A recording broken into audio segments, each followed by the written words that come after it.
That has become one of the most discussed crime cases of recent times is that of David Anthony Burke, who went by the stage name David. David was at the peak of his career. He dropped a high-charting debut album, he had millions of social media followers, and was significantly wealthy for a man only 20 years old. However, in September of 2025, detectives discovered the body of a 14-year-old girl that had been missing for months, Celeste Rivas Hernandez, in the trunk of his Tesla. Our Kelly cousin. The fact that, bro, them niggas was posting this shit like this nigga was guilty, but they didn't arrest him. But I get it, like they need proof first. You know, they can't just go arrest somebody based on things that have been posted on the internet. You know what I feel? You know what I mean? So decomposed, dismembered, and abandoned. damn, he waited until she was fermented. You know what I mean? Bob, sorry. And for months, people debated on whether they believed that this innocent-looking, clean-shaven young man with a melodic Who say he was innocent looking? Who? Man, stop it. voice could do the things he'd been accused of. But now that David has been arrested for murder, and the prosecution have documented their evidence, the likelihood that this was some sort of setup has been significantly reduced. It became evidenced that David had a physical relationship with Celeste while she was still a child. Oh my goodness. Hey, and them niggas like this. I don't get it, but I feel like I just get turned off like from kids because it's like they're not there yet. You feel me? They're not there yet when you like even interact with them. They're not there yet. And by interaction, I mean like I'm over 20, right? Sometimes you come across 19-year-olds, 20, and they just like it based on that you're grown up. You know how girls are, and I don't know. Usually the spark is not there because I feel like there's a kid still like where with life is not where they are.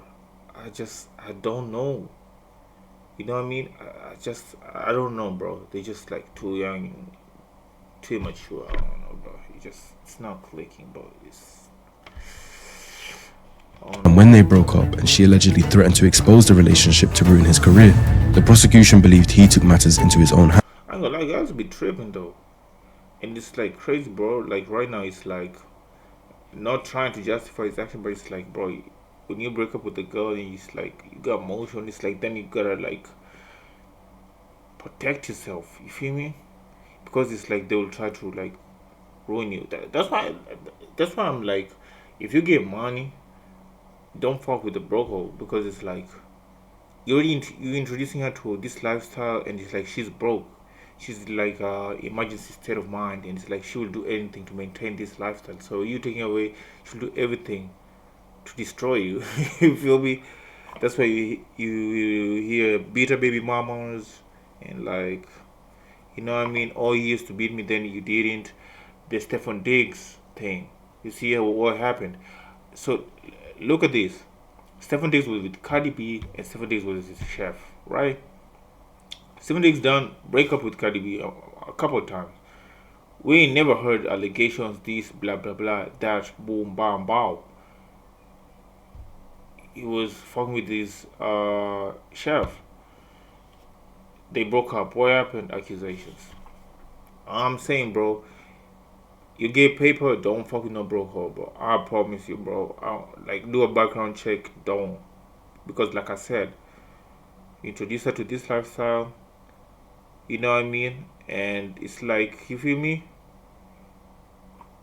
It's enticing and shit, and it's like, she never want to come out here, and she's not used to this. So you trying to degrade her, she gonna want to do everything in order to like maintain this lifestyle, you know what I mean? And you know like how women are like once they are losing they're gonna do anything that will come in their mind to destroy you if they have to. On me. Oh bro. So you gotta be careful. Once you get that paper, bro, avoid them brokers, bro. There's no way. If you're gonna mess with them, keep them on like watch, bro. Like it's like bro, keep receipts from beginning to end. Like, yo, clean. You sign here, you just here a visitor, blah blah blah, everything, bro. They're moving funny, and it's like it's crazy right now because you can imagine somebody coming up and seeing these recent activities. Even right now, you can't mess with like a broker right now anymore because it's like You see what is happening is like, bro, what the fuck is this? You know what I mean? Imagine being broke. You were never seen. You were a total ghost. Now you get money. Now you gotta protect yourself from the people you wanted to get at the first place. It's like you can't have no rest. And then it's like you get married. What the fuck? Boy, I thought I saw his eyes moving. So it's like, so you get money, and then it's like, oh, you get with these girls, and then it's like, oh, you're getting married, for example, and then one day she decides, I'm tired, I don't want this relationship, and then she takes half of you, everything. It's like, bro, it's like we can't win. It's just like, it's just crazy, and it's just too much. Now I'm starting to understand why Kevin Durant is single, why Drake is single. Because it's like, bro, it's stress after stress. Stress of being ghosted, like when you're not up, and you hear in a lot of these rappers' music, like, yo, I was down, put up your shoes and leave because he wasn't supporting me, blah, blah, blah. Like, bro, this is too much, bro. Even me, I'm done. I'm like, bro, it's just too much, bro. It's like every time I'm starting to think about him, it's just, that's supposed to be our peace, man. Or me. But it's like, bro, it's like, it shouldn't, you know, when it comes to human beings, it shouldn't be like I'm trying to study the game, like a career or football. You know what I mean? You're supposed to make my life easy because I already got a lot going on. So for you to come into my life and I gotta study you like I'm studying the game, every athlete knows that. It's like, it's crazy to me. It shouldn't be like that. It shouldn't be like that. Like, I'm letting you in my space. You're supposed to be my space. On me, bro. That's hands to protect what he'd built. But when you add the context that he made music constantly that included themes, he did what he had to do. You know what I mean? Bro, you tell me you ain't protecting generational wealth? of blood, violence, and a romance that ends in tragedy, it's caused a lot. So y'all was listening to this, bro, on me. I was listening to this, nigga, and I can tell something's not wrong. I was listening to Lil Dog. You know, there's some songs he's singing good and shit. And I remember listening to some songs, but I feel like I'm transforming to a YN. So chill, nigga. I wanted to catch up our body because this nigga was singing about just killing niggas. I was like, yo. Lil Duck is the only artist I've ever heard. And I was like, I ain't listening to this name no more. I just listened to the songs I liked, where he's not singing a lot. Like me, for example, Jeremiah. That's all. Those type of songs. But other ones, this nigga going, bro, it's like a calling. This nigga is like, how do you call someone who hypnotizes other people? I don't know, bro. He's like, come, like Green Goblin. Coward. Boo. Oh, me, if somebody tells you, now I see why the YNs are how they are. These music have so much influence, bro. Oh my god, really, like, I was like, hell no, I ain't listening to Dirk. Of people Shout out to him though. to suspect that this outcome was something David always wanted. However, I'm not here to discuss theory and conspiracy. I'm here to clinically answer two main overarching questions. How did David's life engineer him to become someone capable of potentially murdering and dismembering a child? And if he did, then what mental mechanisms allowed him to carry on with life after the fact, knowing the body of the girl he was once intimate with was decomposing in his car? It's easy to just label him as pure evil and move on, but as a student of psychology, I find it crucial that we understand what happened to him in childhood, what were the warning signs, and figure out the why that surely exists in this story. There's a lot of questions I've seen online that I think I have the ability to answer by the end of this video. Answers that will give you a genuine understanding into the mind and psychology of David Anthony Burke.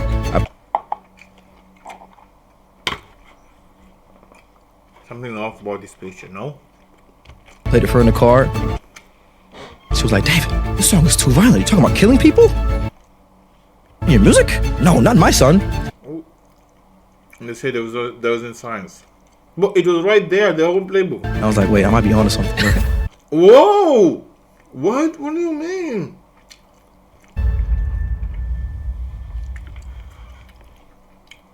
Only does not consider that at the time of cut, David Anthony Burke has really not been to touch as opposite.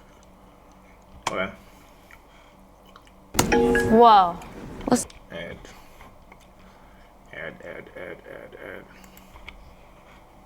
Let's start from the beginning. So, you're a New Yorker. New Yorker, Queens, New York. What are your parents like? Are they musicians? Not at all. My dad is a litigator for a law firm. What the fuck is that?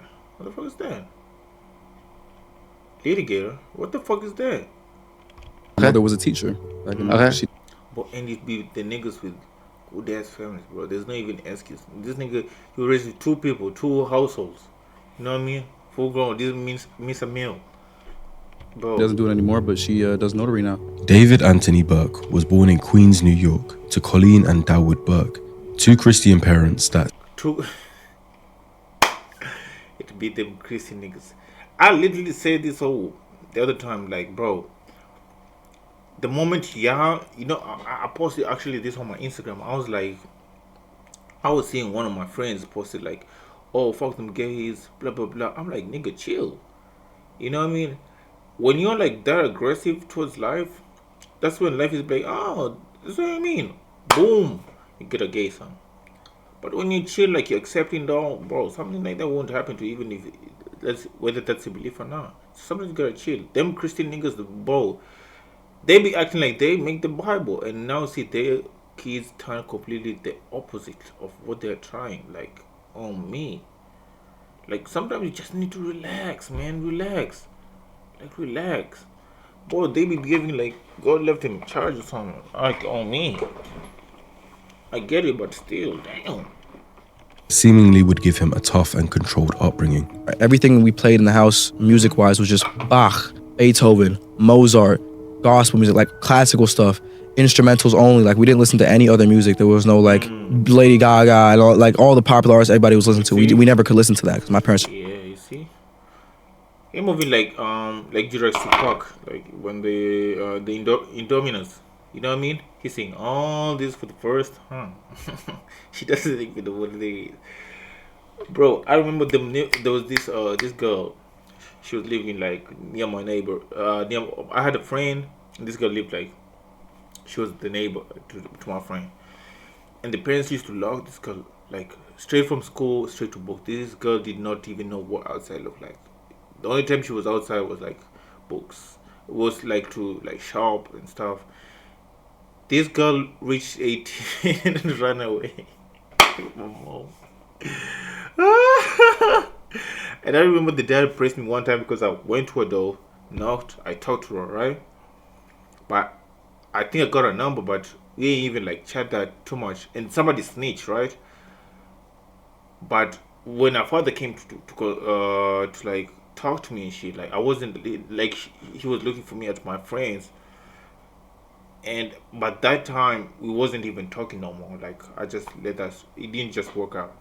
So like I don't even know if I approached her, but you know it was just talking and shit. But I nothing happened. And then her dad came like, "Oh, leave my daughter alone. Why was you at my place?" Blah blah blah. I was like, "Nigga, chill, damn." Alright. Once I heard that, bro, I was laughing like that Simpson meme where like the dad is like laughing. You know what I mean, bro? Sometimes, like I said, yeah, sometimes you gotta chill with the kids, bro. Just wouldn't let us. It was just like straight classical stuff. It was literally nothing. It was all gospel and like classical, Mozart, Bach, like all that type of stuff. Because my parents wanted me to be really smart. They never like talked about college or anything like that, but they always wanted me to be very intellectual, very put together. Yeah, you gotta like, you know what I mean? Teach them and then let them. But the more you protect them, the more maybe, I don't know, you know what I'm trying to say, you feel me? Like, you can't protect someone from something they don't know, you feel me? Like, you gotta let them out there, you know what I mean? Like, you just gotta trust life, and if you're like religious, be like, I trust God, you feel me? I did my part, there's nothing you can do, and let them go out there and see for themselves. You already did your part by telling them, you feel me? So you just gotta like not be trying to be controlling, you know? Have an idea what I'm doing, but they never like listen to music like that at all. Trying to control what your kids listen to and the content they consume isn't necessarily harmful in and of itself. But if a kid is going to school and has no level of cultural relatability, it can cause feelings of being excluded. which in turn affects his socialization.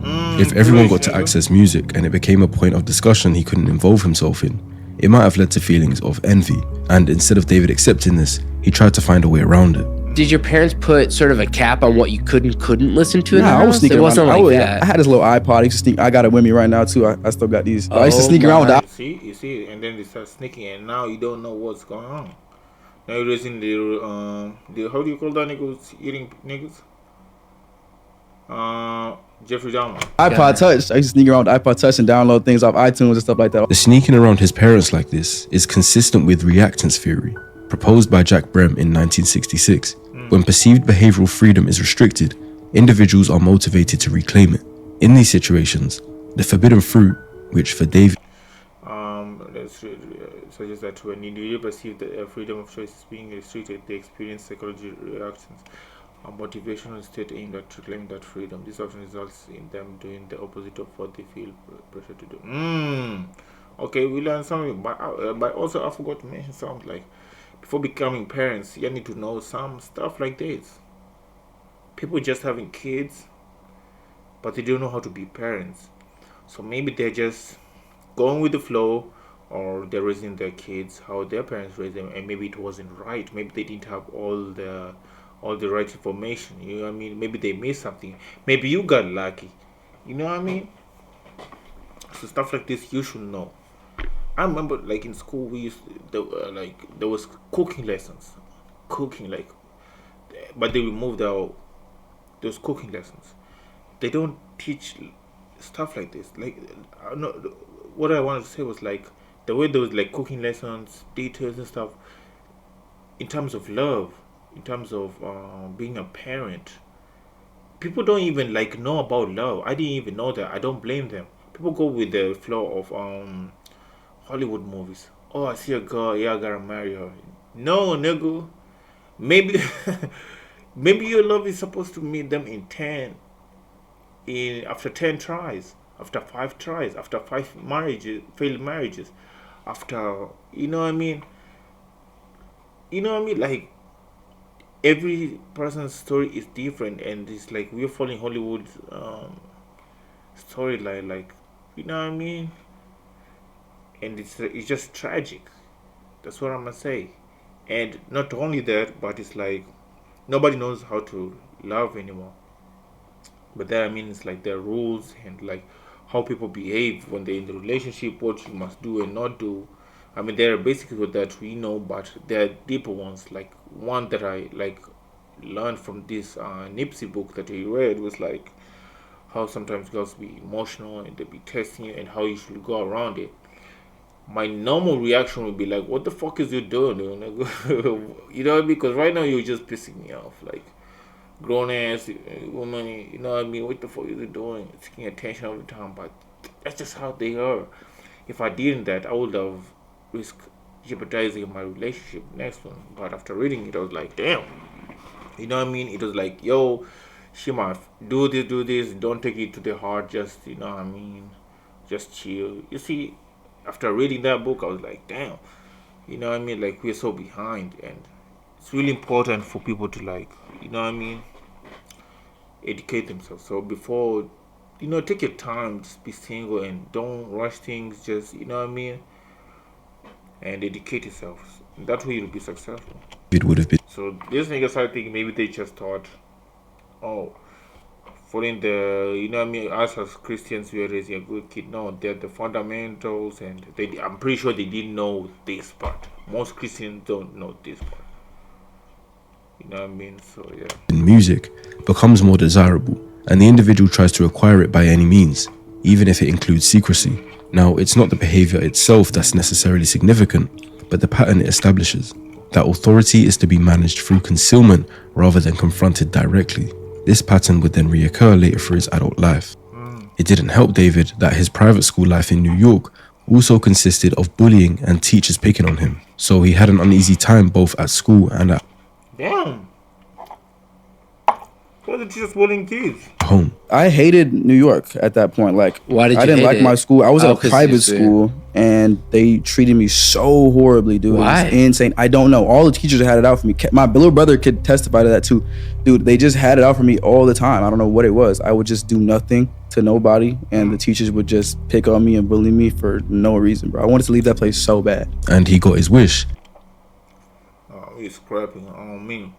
I feel like I'm the type of person, like, I don't like people putting me on the box, bro, and you gotta learn how to stand up for yourself, bro. People be testing you nowadays, bro. Feel me? Learn to stand up for yourself, and I'm glad that I've stood for myself. When niggas trying, like, I ain't do shit. I let a niggas trying to test me. I'm like, nigga, what the fuck you want? As they moved to Houston, Texas, and he found it slightly better at his new school. But he was a kid that didn't really seem to find anything that stuck. His parents tried to get him into music, but it wasn't stimulating enough for him at that time. She put me into piano lessons when I was 7, and then I quit that after a week. She was like, okay, I'm not gonna pay for it So put that nigga into the choir. if you don't like it. Quit that. I wanted to. She put me in a church choir when I was Oh, there you done. 8. Quit that. Damn. Damn. And I was in middle school band when I was in 7th grade. I played the flute, and I quit that. But he never developed into a conventionally social child. He describes himself as a people watcher rather than a member of a friend group, sitting apart in cafeteria settings and constructing fictional narratives And them niggas who sit alone, bro, leave them niggas around alone. classmates that they were unaware of. At school, before I was homeschooled, like middle school, elementary, I would look at these kids, like at cafeteria, at lunch was like my playground, like my brain's playground. Like there's so many different kids and they're all doing something different. I would just sit there and I'm a people watcher. I would just inspect them and like write about them and stuff like that. Nigga, what? This nigga is a creep. Man, even this guy, the guy is scared. Man, what the fuck? You was just sitting writing what niggas do? Oh, nah. Nah, this bigger than me. I was trying to defend this nigga, but they're just some weirdos on earth, bro. On me. And I kind of brought these characters to life that were inspired by my classmates. So every time I would write like a short story, I'd have these different classmates in these stories, and they would never know. It's like different names and everything, but they were inspired by my classmates. This preference to observe people and create these stories was an early marker that he had a natural tendency to see people as subjects for analysis rather than reciprocal social partners. Man, what the fuck he was doing that? Man, I want me, like, if I'm not having a kid, bro, I'ma just, you know what I mean? Just hire a private investigator, like, on the low key, on the low, like, yo, you know, just check this nigga for a week. Or, like, you know what I mean? At every different stage, like, and after you see some weird ass shit, like, oh nah, this nigga's on the watch, you know what I mean? And then, Combined with his bullying in New York, it suggests he felt more inclined to exist on the edge of social bubbles rather than in them, present but not integrated, watching but not connecting. He says he began writing poetry in the 5th grade and pursued anime, gaming, and creative fiction from a young age. Yeah, ever since I was young, I really just liked anime, gaming, and poetry. That's it. I remember reading my first manga when I was in 5th grade. Dragon Ball, Tokyo. I'm a fool. Y'all read, man, what's good mangas out there? I read one manga, like, called Berserk. And mangas are low-key fire, gang. Like, no cap. You gotta realize, most of the movies and, like, good series, like, come from books. You know what I mean? They come from these mangas and shit. Like, you know what I mean? They came out first as books and then they make them as movies and stuff. And I was reading them, and I was like, as I was reading them, they low key are better than the movies. Some movies also, I was like, damn, because I was so locked in. Like in Berserk, Berserk is one great ass movie, bro. And I'm so pissed off that they are not continuing that whole. They're taking so too long, and I don't want it to end. Also, like, so it's just. And see these fantasy characters with powers and all that. That weren't superheroes, and that inspired me to start writing and write my own stories about them. But this show is like almost an hour, but we're gonna tank it. Okay. But just in case his parents couldn't give him any more reason to resent them, they took him out of public school, the only place he was getting any sort of socialization, the place where he was letting his imagination run wild. And they instead placed him on an isolated homeschool curriculum. Transitioning from public school to homeschool is tragic. The first 2 years was To homeschool? tragic. Like, Tragic. I was asking to go back to school almost every day. My brother too. Why the fuck was this? Was the decision to move from public schooling to homeschooling a difficult one? It was, and it wasn't mine. It was my parents. So there's two different types of homeschooling in America. There's like group homeschooling, where it's parents that don't want their kids to be in public school. And What the fuck is that? What the fuck you mean? Why would you raise a kid in isolation, bro? They gotta know how to, get along with people, be social, create connections. Shit. So this is point one where it all went wrong. This one is all where it all went wrong. You feel me? Bring them to isolation. Environments, but they still want them to be in social groups. So they have you have homeschool kids that meet once a week because it kind of like teaches you how you go along. School teaches you how you go along with life. You know what I mean? Somebody's bullying you, you stand up for yourself, teach yourself how to fight. Talk to some girls when you're having friends. Also, you see them talking to girls. They encourage you. You socialize with people. It teaches you somehow how to get along with people later in life.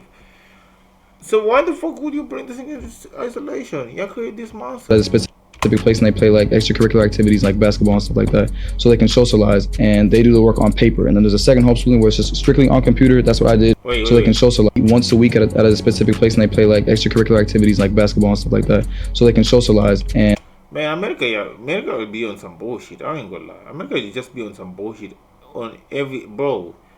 I would never live there again, bro. I'm not really a kid there. No living there, bro. One of the worst places in that, bro. They be like, what kind of school system is that? I get homeschooling, but when you're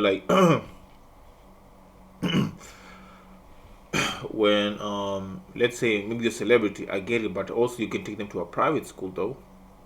You can take them to a private school. There has to be a private school. You know what I mean? In Europe, there's private school where them celebrities, you know what I mean? Kids go to school there. Gang, come on. And they do the work on paper. And then there's a second homeschooling where it's just strictly on computer. That's what I did. Oh yeah. Then he goes talking to Ultron. Didn't let him enroll on the socialized model involving group meetings with peers, but a fully computer-based, home-based program with no yeah, that was the parents' fault. structured peer contact whatsoever. From a developmental psychology standpoint, this is the most significant single environmental factor in his profile. Erikson's 8th stage model identifies adolescents, approximately 12 to 18 years old, as the critical period for identity versus role confusion. The developmental task of forming a stable, coherent sense of self through peer interaction, social experimentation, group belonging, and the feedback of others. Removing a child from that process during its peak window doesn't simply slow development, it redirects it, and they don't develop normally. And the main damage that came from that cutoff was socializing. None of his peers stayed in contact with him following the transition, and he was all alone. I thought I had a lot of friends in middle school. And then after being homeschooled, nobody's hitting me up. Nobody's asking me, where am I at? Why am I not coming to school today?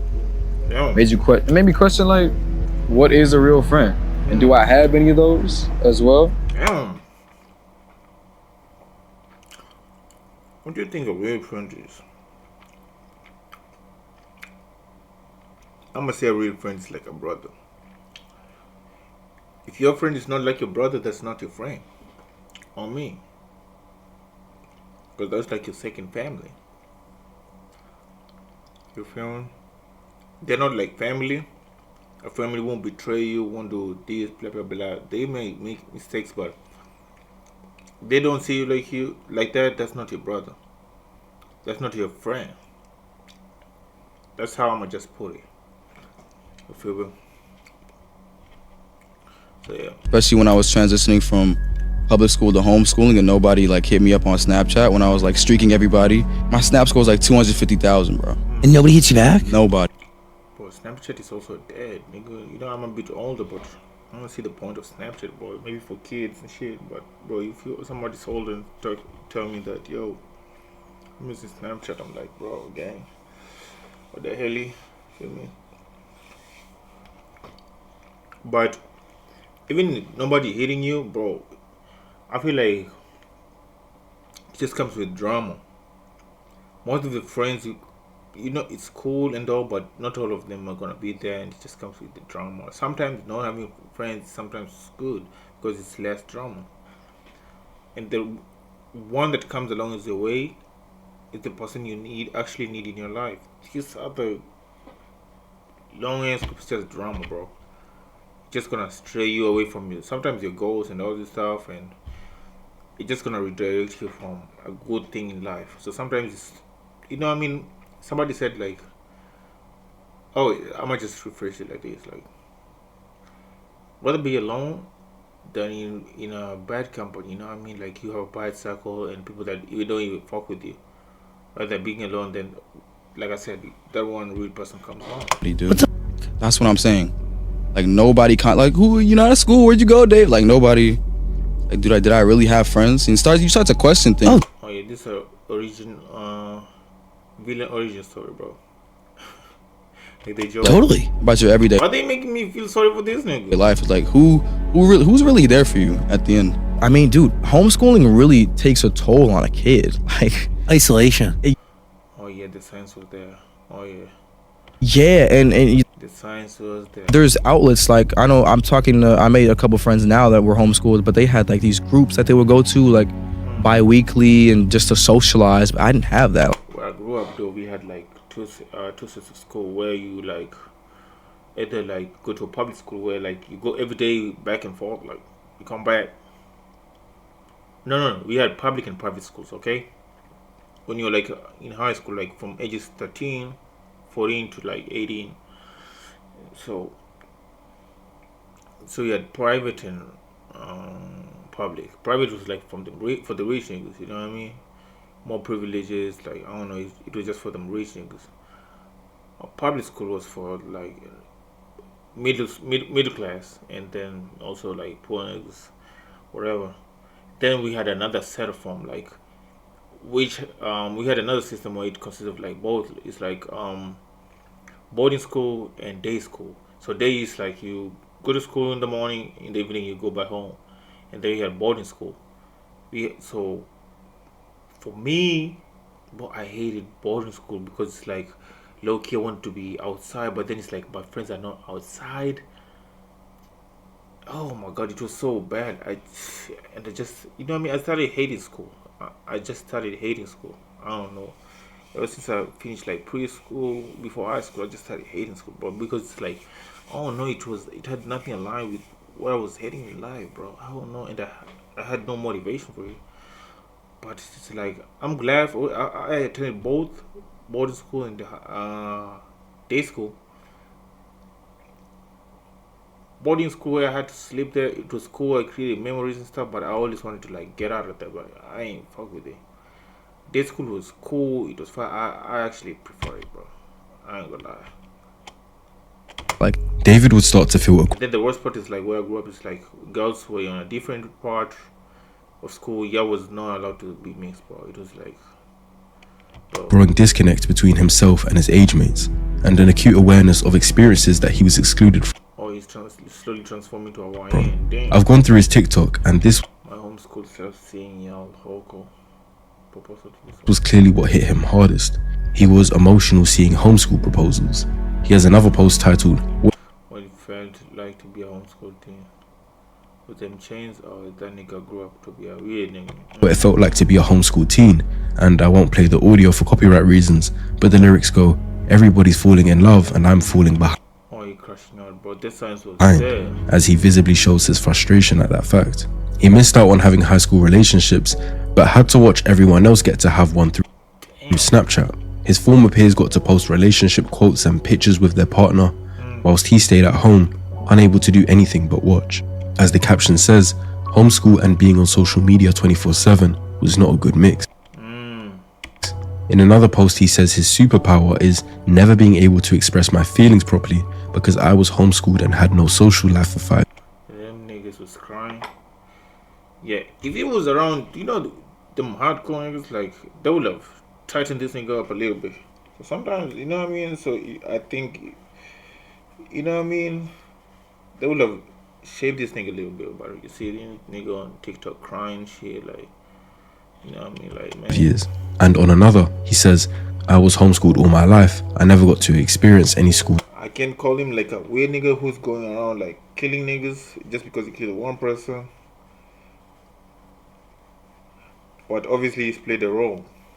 You know what I mean? Dances. When adolescents are denied normal peer socialization, the need for connection and belonging doesn't disappear. It finds alternative channels. In David's case, that channel was the internet, specifically Fortnite, YouTube, Discord, TikTok, and eventually music. During his homeschooled years, David describes Fortnite as his primary social environment. He engaged in squad fields, which is where you're allowed Damn. Why they make them feeling that day? to join games with strangers and talk to them if you have a headset and mic. And he allowed people to vent their personal problems to him. Especially being homeschooled and not having a social life, right? So I'm on the game. Also, he's a therapist. I'm talking to all these random people, and they're talking to me about their life problems, using video games to escape the real world as much as I am, and then living my life vicariously through them, and like writing songs about their lives. Yeah. I would go on Discord, and I would go on Fortnite, and I would go on like squad fills, and I just let people talk to me and just tell me about their lives, because like most of these people that play video So he was a Dr. Phil too, low key. games the same way I do, they're going to it as an escape. So I was just being an open door and an open outlet for like my peers and my friends to kind of just like vent to me about different things in their like personal lives and stuff like that. And I'm Is he still taking, you know what I mean, sessions shit? Like, I wanna see that nigga, you feel me? I wanna see what the lessons are. Maybe dedicate a song for me. like 15, 14 at this time, so I don't know how to like be a therapist, right? Okay. But it's like I'm taking this information and all You mean to tell me there's more of them out there? Nigga, what kind of advice you gave them? these different people talking to me about different like problems and situations. I'm like, wow. But we have all like given advice before. I feel like I'm good at advice though. Even though I'm not like good at this and any kind of use, I love expressing my mind. No cap and helping other people. I feel like I'm good at it. Even one of my friends is like, I should write a book or something. I was like, hell no. But I fucks with this though. I try posting my feelings on, not feelings, my thoughts on Instagram. Niggas was calling me out, bro. There's no freedom of speech there, bro. Niggas was calling me, oh, you weird, blah, blah, blah. Not weird, but some girls were complaining. You know what I mean? There was their feelings and shit. I remember I did something about one girl, and I was protecting them girls. I was like, yo, wherever I'm headed in life, I said, like, you don't deserve to be there because it's like, gang, she's nice and shit, you know what I mean? She's like a family guy, and it's like, let's say I get famous, for example, bro. You are another whole person, and she's like a really nice family girl and shit. It won't work out, bro. You're gonna be around them Ruby Roses and shit, blah blah blah. I was like, bro, you don't deserve to be there, bro. Like, you're not one of them. It's like, you know what I mean? And you're not that kind of person. They're not good ass people, and you're not gonna be good. Look at Blueface. You're not gonna be a good person. And then I posted there to like protect some girls who was like had feelings for me. Nigga, they tore me apart. I was like, damn. So here you can speak a little bit freely, and like I said, I feel like somebody's gonna watch this video in the future and be like, damn, that nigga helped me a little bit. So I fucks with it. This is like low key also my passion. You feel me? I fucks with also videos like this one. You know what I mean? Aside from, you know what I mean, I fuck with other streamers, how they do this other, you know what I mean, they do some goofy ass shit, but that's not just me. I don't know, bro. Even though they get views, you feel me? This is really what humans are like. Like, these are humans. The fact he says, wow, so this is what humans are like. These are humans. Oh yeah, this nigga had to go, bro. They should bring internet police niggas, you know what I mean? Tells me that this was the only way David was understanding human psychology at that time. This is a clinically unusual developmental pathway. Normally, an adolescent's model of human behavior is built through direct, embodied, reciprocal experience, like friendship, conflict, romantic experience, loss, etc. But David built his model of human psychology through a parasocial and semi-anonymous listening role, absorbing other people's problems through a gaming headset. Yeah, the internet raised this nigga. This produces a specific kind of social intelligence, highly observational, empathically competent on an intellectual level, but fundamentally disembodied. He understands. Okay, this nigga is making this nigga like he's a killer. I would get it if he was like, I would get it if if he was like he killed a couple people and shit, then this would be a whole nother story. But I feel like he was just a weird nigga, and the people embraced him, right? When he like got famous and all this stuff, and when that was put at risk, where he has like this fan base and everything, then you feel me? He felt threatened, and he had to do what he had to do. And him not being exposed to other people and control his feelings, and this is what you're not supposed to do, blah blah blah. Yeah, he was just raised with the internet, you know what I mean? So I feel like that made that dumbass decision, you know what I mean? So yeah, but from what I'm hearing and what I know so far, I don't feel like he's like them killers, you know what I mean? What the documentary, they're just literally weird and shit. He was a weird nigga, let's go, but he wasn't that weird ass nigga like the Jeffrey Dahmer type. So far, from what I know, you feel me? He's one of like them emo kids and shit, but yeah. But like I said, you gotta watch out for them weird ass niggas, you feel me? Humans like a researcher understands subjects, not as a participant understands his peers. And that's going to be significant when evaluating his later relational behavior. So he was chronically online, seemingly addicted to video games, but being home alone that much allowed him to stumble across much worse vices. Later, in his own Discord server, David disclosed a sustained pattern of consuming gore content.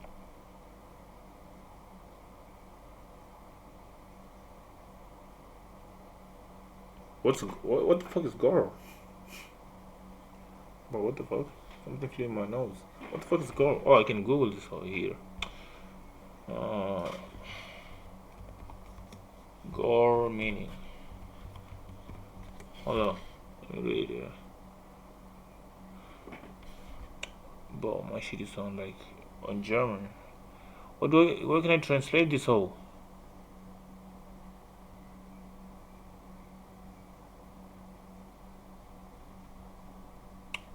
Bro, my shit is. What the fuck is going on? Oh my gosh.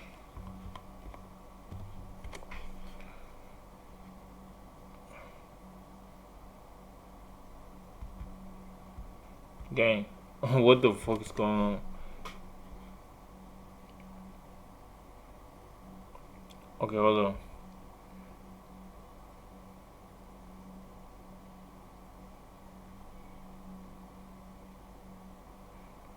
I'm seeing gore here and it says blood, especially that from a wound when taken due to. Okay, based on this thing, I feel like it's some weird ass shit. I saw cartel execution on Reddit when I was 4. Yeah, give the nigga life. Double parole life. I thought it was just the. I almost thought, I saw leaked here. I thought it was something to do with porn and shit. Oh no, Gore. That name was like weird. And then. Oh yeah, this nigga. Oh yeah. This just taking a bad turn. Oh yeah. Beginning at approximately Oh yeah. 14 years old, following the accidental exposure. Got to the point where I don't even cringe when I see them. Oh yeah. Look that nigga up. ASAP. To a This nigga tanked that hole to a point he got numb to it. Oh my gosh, bro. I spent hours and hours and hours on the internet. I've never looked at this hole, but I was just. Bro, I was on the internet, but I've never gone into this point, bro. This just this nigga problem, bro. OB. Cartel execution video. Damn. Gore is real-world violence and injury. Yeah. So the explanation was real life gore refers to explain an edited footage or image of actual human violence, severe injury, torture, murder, or the aftermath of fatal accidents.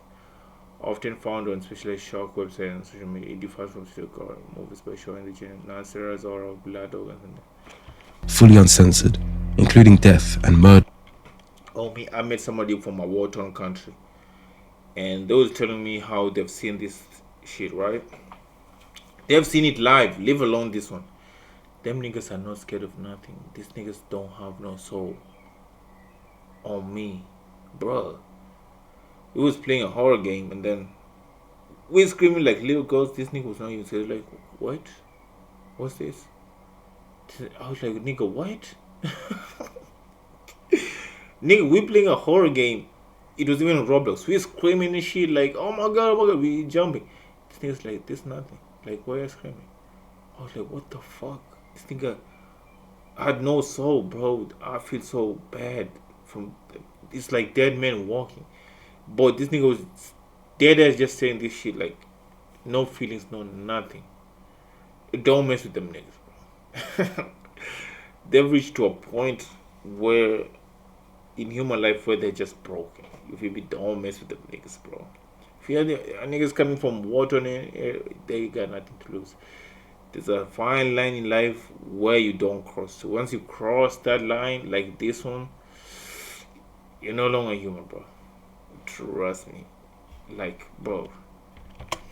And he was discovering that and watching it repeatedly at 14 years old. This nigga was just tanking this shit, bro.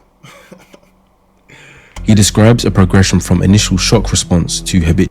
Yeah, I ain't gonna lie. This is just more. I'm glad I watched this video, nigga. I'm getting assigned, bro. You're getting money, bro. Yo, and you ain't even gonna know it, bro. This isn't even a privacy thing. This is just to make sure you're on the right path, and you're gonna thank me. I want you to spend time in jail. I want you to, you know what I mean, want my name. You know what I mean? I'd rather you be Bronny.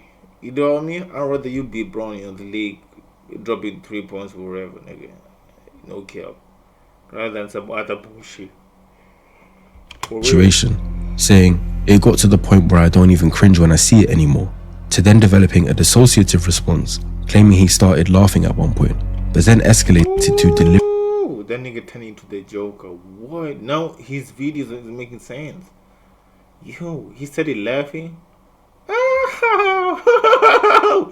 You deliberate intention. I want you guys to disconnect the part of my brain that feels somebody wrong. What the fuck? Use. I watch gore to disconnect the part of my brain that feels empathy to the wrong things. Oh yeah, that nigga fucked up. Yeah.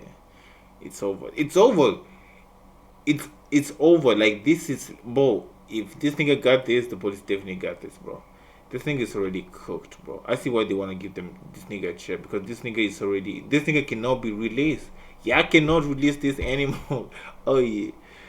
This thing is gone. We have some, and I feel sorry for him. You feel me? Like, for real, bro.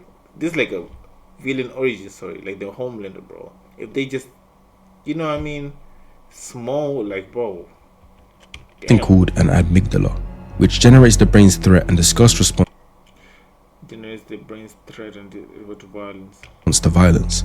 Repeated exposure to graphic stimuli triggers habituation and desensitization. In simpler words, the threshold for what makes the brain want to cringe and look away rises because the stimulus is no longer threatening due to seeing it so much. What David describes in his Discord is consistent with this process in adolescents, whose prefrontal regulatory systems are still maturing and therefore less equipped to contextualize and contain the desensitizing effect. But what distinguishes David's disclosure from typical, And I'm gonna most definitely have a background check on whoever I'm dating. I don't want to date no animal. On me. Yo. adolescent experimentation is that last part. He doesn't describe watching gore for entertainment or shock value. He describes it as an emotional engineering exercise, a deliberate attempt to modify his own empathic response. Did I say, yeah, this nigga is a psychopath? I take whatever I said back. I tried to defend this nigga. Oh yeah, that shit is erased. This level of intentionality about emotional desensitization in a 14-year-old is far from typical and represents a significant clinical signal. This would have been a major warning sign and red flag that David was gaining the ability to care less about human life. Damn. During that same isolated period, Bro, just look at this video, bro. Now don't blame officers. If you tell me our officers started seeing, like, in the future somebody make this type of video, we call it like how do you call when they discriminate a person?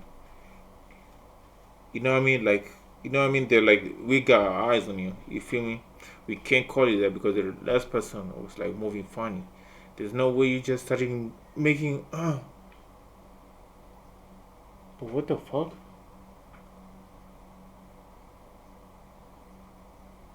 I feel like I'm suffocating or something. Hold on. What the fuck's going on? Oh me.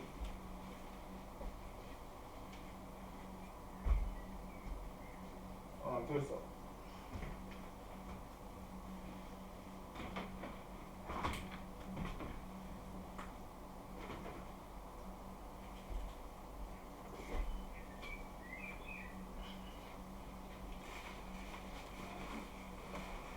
Bro. Oh man, I thought I was suffocating or something. I don't know what the fuck going on. David developed an elaborate alter ego he called Itami, a Japanese word meaning pain. I have this alter ego named Atami, which means pain in Japanese, and I'm heavily inspired by like anime and stuff like that. But that character that's in the music videos I make now was actually an idea that I had years before music even started, when I was writing my first comic book. And it was this detective that would solve his own crimes. So he was the good guy by day, and then at night he'd kind of transform into this alter ego and then Man, what the fuck? commit crimes he'd solved the morning of. Man, what the fuck? Whoa. What the fuck? That's a plot twist. What's it called? Itami again? Kind of transform into Itami? this alter ego and then commit crimes he'd That is solved a good ass story, but damn. the morning of. But Itami isn't this artistic, creative concept he's come up with. David described it in multiple interviews as a character he intended to develop into his own manga. Celebration of like this nigga even bro. It's like when Juice was bro. But that nigga was singing so depressing songs. Like, man, what the fuck? This nigga, bro. And this is not his first rodeo too. I've seen some of his videos. And it's like, gang, what the fuck? And I started looking at these niggas like funny. One who was explicitly him, a detective who committed murders and then investigated them himself. Big part of that But something's wrong.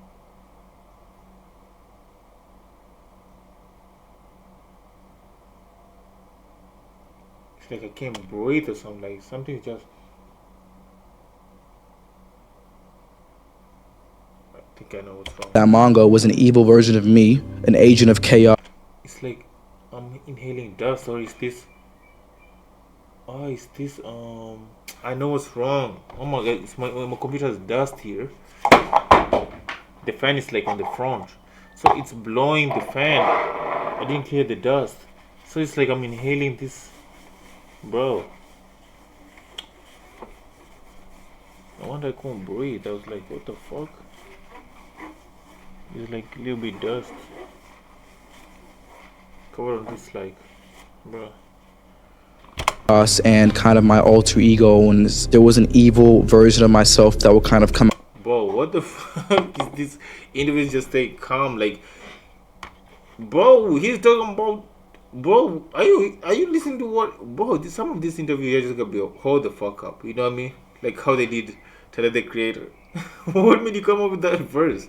Because, bro, out at random moments, kind of like Fight Club with Tyler Durden, and he would commit the crimes that I would this thing was giving you a playbook, and you was like, oh, this nigga's a genius. Nigga, no, you have demons. have to solve as the detective. So like when I was as the detective, I'd be like solving murders that I'm committing myself.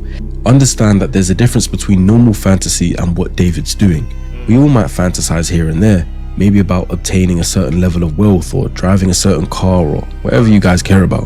Escapist fantasy uses fictional scenarios to temporarily relieve stress and provide alternative experience. The psychological concept of fantasy elaboration, however, involves constructing increasingly detailed, immersive internal worlds in which the individual places themselves, not a character, but themselves, and which begin to function as a parallel framework for understanding identity and relationships. David explicitly inserted himself into this narrative. He is not the author of Itami. He's Itami's counterpart. They share an existence. He later described Itami as the one that is weaving his way into my relationships and ruining them and inducing trauma and things like that. This language Yeah, I gotta watch it. I feel I get it. I get the anime. You know, I feel like I was watching this. It was Berserk, and it was like on the series. What did he say? What did Oh yeah, Griffith said something like this. If you watch, there's a character called Griffith. He was talking about men have this feeling in them, like they wanna conquer. That's why you see a lot of even players and like athletes, they can relate to a lot of anime, because it's like conquering, and you know what I mean, like they love that, you know what I mean, they got that in them, you know what I mean, like conquering, and it's like, you feel me. So you gotta like know to differentiate, like how you're saying, don't mix it up with, like, you feel me, with real life. I get you can relate and stuff, but learn how to like bridge, and like yo, don't make it you're not that person, you feel me. Learn the difference, or else you're gonna, it's like acting, how they get into that character, and you hear some actors say, yo, this actor's never left me. Like, bro, like really you can be that person, so you gotta be careful, you feel me. suggests that the alter ego had become a psychological container for the parts of himself he wished to disown but had not eliminated. I got a deep though. I'm trying to watch it until 20. David transitioned into music accidentally in late 2021 after copyright strikes on his gaming content prompted his mother to suggest he create original music. I started making music in like December 2021. I used to be a Fortnite YouTuber, bro. Like, it's so crazy. Only reason I started making music is because my videos got copyrighted, because I was using like Scissors music, Justin Bieber music, all that. And my mom was like, yo, if you're getting copyright strike, you're not making no money, make your own song. So I was like, bro, I could probably do that. Because of his ability, I know he's able to play and do, so I said, just make your own music. And that was that. So I kept doing it. And then it kind of just became this thing where the music was getting more popular than the Fortnite videos. My SoundCloud numbers surpassed my Fortnite videos numbers. And it was out of here, bro. He had no prior musical ambition. What he did have, though, was years of accumulated internal material, the Atami fantasy, the observational psychology built through online listening, the poetry he had written since 5th grade, and a set of emotional themes like isolation, romantic destruction, duality. Some of his music are good though. Like, what are you waiting for? Boy. That had no other outlet. Music gave that internal world a public form. It also gave it a socially legitimate one. Dark themes that are wrapped in musical craft don't register to us listeners as warning signs. They register as artistry. The same content that might raise concern if it was in a journal or a Nigga, is that my name? What the fuck? private communication is celebrated when it has a compelling melody. Concern if it was in a journal Okay, I thought that was my or a name. private communication is celebrated when it has In the back of my mind, you die, and I didn't even cry. No, not a single tear. Bro. that was actually good. That's like a good ass song, but damn. a compelling melody behind it. David's own statements confirm that his early music was not drawn from lived experience, but from imagination and preparation. When I write music about heartbreak and the sad type of things, I write it not from experience, because I was a really homebody. I was homeschooled. Like, I didn't have much of a social outlet like that. I write it in like preparation. I feel like when you commit to love, you commit to devastation as well. I think it's a mixture of like But he has he knows how to connect his words though. Really good. No cap. trying to figure it out myself, and then looking at other people's But you should, like, you know what I mean, I wanna diss some other niggas, bro. He could write some diss songs. experiences. I mean, 'cause I've never experienced like true heartbreak either. So I write all these songs in preparation for it, so I'm not devastated, you know? So I know what to expect. He describes writing about heartbreak in preparation, having What the fuck is this nigga done? What is he on? I think he got a pre-game. You know how Kobe said, like, he got a counter move. But niggas are moving wild. never experienced. Look at what he's wearing. Is that Pennywise? But the signs were all over there all the time. Ain't no fucking way. Look at his wearing. Oh my gosh. He states directly, I love over-dramatized themes of romance because it would never be like this in real life. I love over dramatized themes of romance because it would never be like this in real life. So it allows you to like have more room to play around. The thematic content of his early catalogue in 2022, like Bleed Out in March, Dirty Secrets in May, Romantic Homicide in July, God damn. centers on romantic destruction, hiding dark secrets, killing a romantic partner, and feeling. Whoa, what the fuck?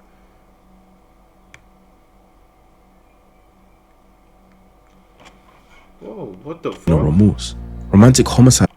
Oh, this is where the Christians come out and be like, yo, this is a devilish like music. This is where I agree with them. You feel me? Like, alright, here you're right, because what the fuck? You feel me? But hey, That central lyric, which David explains in detail in a Genius interview, is constructed specifically around the active first person. Not just you died, but I killed you. He stresses the first person agency. Which was in the back of my mind, but then you think that I'm gonna say you died, but I say I killed you. So it's not like the thought of her is gone by itself was something that she did, it was something that I decided to do. And I killed her in the back of my mind. He also describes the back of my mind as the location of this act, which is precisely where he has told us that his fantasy lives. His mother's reaction to romantic homicide is very ironic, but also significant. I showed it to my mother, and she was like, that song's too violent and too sad. You're not releasing it. My son is not gonna be talking about killing people in music. And I was like, I'm gonna take that as a challenge, low key. oh yeah, and that goes to the first topic he said. I played it for her in the car, and she was like, David, this song is too violent. You're talking about killing people in your music? No, not my son. And I was like, wait, I might be onto something. She identified something real in the content. He overrode her objection anyway and released it, and that song was the one that became his commercial breakthrough. The commercial success of Romantic Homicide is a pivotal moment in the psychology trajectory. David didn't receive any social correction for expressing violent romantic fantasy.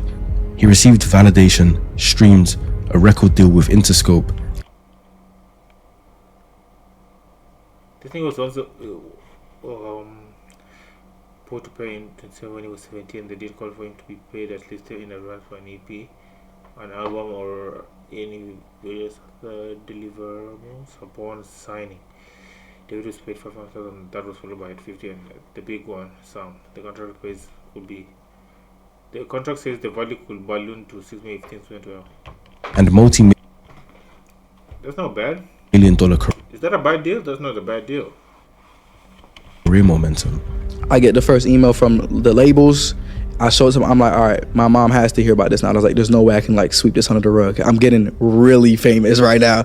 And then I meet with Interscope, who I eventually signed with, and I meet on my team Mogul Vision for management that I signed on management. And then at that point, it was just time to push the button. From a behavioral reinforcement standpoint, this is near optimal conditioning. The behavior, which was externalizing dark fantasy through art, produced the outcome most desired by someone with his developmental history, which was belonging, recognition, status, and the experience of being known without truly being seen. Because not only did he blow up in music, but that coincided with social media fame, like TikTok, where he got tons of engagement. But looking back on that, those fans were engaging with someone who wasn't even their true self, and who never took the mask off. I got me as the artist, David, D4vd, Itami, which is the antagonist. He was the blindfold. This Mike nigga as is the calling artist, himself David, an antagonist? D4vd, Itami, which is the antagonist. He was the blindfold. My gaming character is coming soon. He is like the one that's super tech savvy and stuff like that. And then my social media persona, which is also being built out as we speak. And that's the 4. He constructed an entire identity architecture around himself with those 4 defined personas: David the artist, Itami the antagonist, a gaming persona, and a social media persona, none of which were David Anthony Burke. The actual self was not among them. What researchers describe as identity diffusion, where the boundary between constructed persona and authentic self becomes genuinely unclear, appears to be happening here. The masks were not overlaid on a stable self, they may have become the primary mode of self-experience. So David from early on learned how to switch between characters. In private, he could be this antisocial kid with YNW Melly. What's that song with Kanye West where he's switching personalities? dark fantasies. In interviews, he could sound smart and sophisticated. And I was saying this also, like, you gotta watch out for them niggas who like went through trauma when like how do you say, like, for example, he had a problem like growing up, right? And it broke him. And once it went and like broke him, he won't have a problem breaking somebody up too. Like, he said, an antagonist. You see, like Griffith. You should really watch Berserk, Fire's manga. And so Griffith also went through a traumatic experience, right? And it wasn't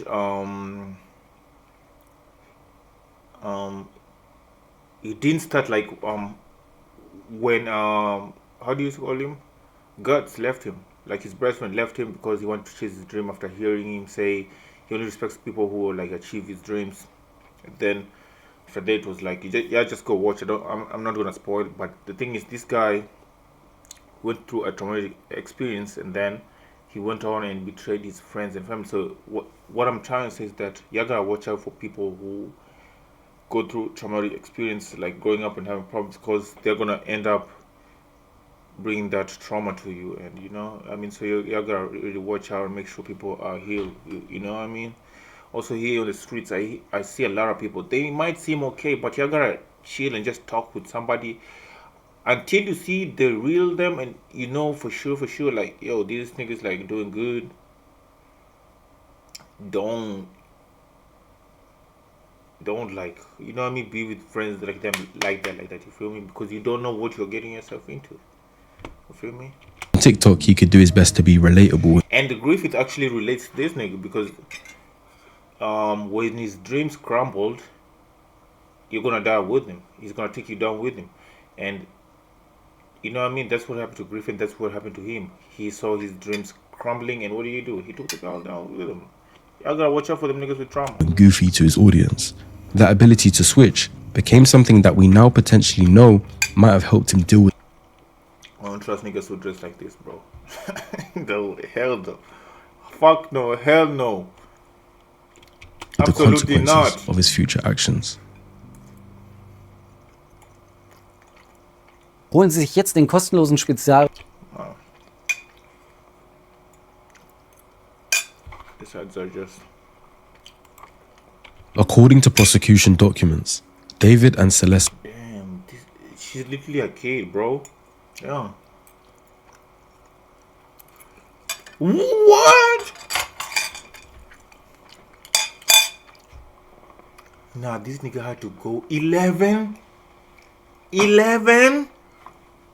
Oh nah, poor baby, damn. That's crazy.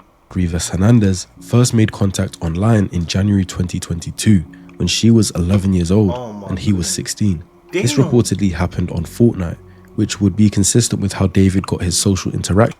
Yeah, I gotta protect them kids on Fortnite, bro. Make sure you know who you're talking to. Oh, I saw Roblox like introduce that shit, like only people of the same age, you know what I mean, can talk to each other, you know what I mean? And that's dope though. But I know niggas are gonna lie regardless. But that's dope though. When he was homeschooled. The prosecution documents confirm a physical relationship began in November 2023 when Celeste was 13 and David was 18. So they knew each other online for almost 2 years before ever becoming intimate. This is purely my opinion based on available context and evidence, but I don't believe David sought out Celeste in a predatory form, looking for a minor specifically because that's what physically attracted him. The fact he was only 16 at the time and was being homeschooled makes it completely plausible that the relationship began as some kind of intense online companionship, where he was just happy to talk to someone, with age not being one of his concerns. I believe they started off as friends who confided in each other, made jokes, and wasn't started off in any inappropriate nature.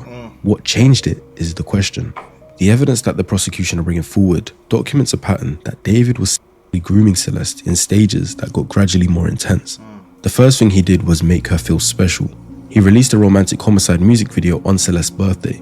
He then recorded a song titled Celeste in December 2023, expressing deep personal obsession, and he continually maintained her presence in his Discord server. The song Celeste references the girl with my name tattooed on her chest, a detail that subsequently materialized in Why was he getting tattooed like when he was a kid though? But I don't feel like this nigga. But he's kind of right though. In his case, he might be a lonely nigga. You feel me? And this nigga saying like they're saying like he manipulated her or something. Maybe he was just doing that shit of love. Maybe he was just in love. We can put it just like he was just lonely and shit.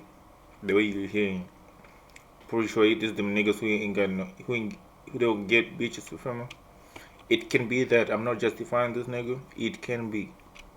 Reality, when Celeste had his name tattooed on her finger and shared it in the Discord server in July 2024.